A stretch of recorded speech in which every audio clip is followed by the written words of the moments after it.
মাঝে মাঝে এমন নিরামিষ প্লেট সাজালে কিন্তু মন্দ হয় না। আসসালামু আলাইকুম সবাইকে। সবাই কেমন আছেন? আলহামদুলিল্লাহ আমিও ভালো আছি।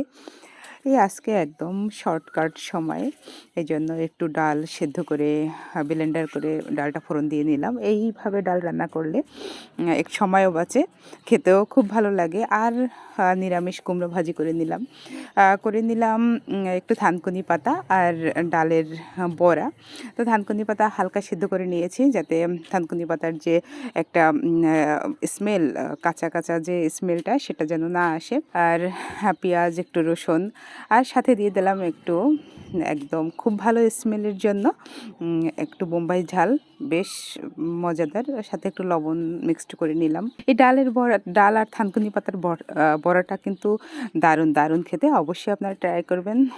অনেক স্বাদ, অনেক মজা। ট্রাই না করলে এটা বোঝাই যাবে না। সময় বাঁচাতে খুব অল্প সময়ের মধ্যে ডাল রান্না করা আর নিরামিষ কুমড়া ভাজি আর এই যে থানকুনি পাতা আর ডালের মিক্সড বড়াটা কেমন লেগেছে অবশ্যই জানাবেন। আর এখন এই প্লেট সাজানোর পালা। আমার তো বেশ ভালো লেগেছে নিরামিষ তরকারি দিয়ে খেতে, যদিও হাতে একদম সময় ছিল না, এই জন্য এটা করে নিলাম। আমার এই ছোট্ট ভিডিওটি সবার কাছে কেমন লেগেছে অবশ্যই জানাবেন। আল্লাহ হাফেজ।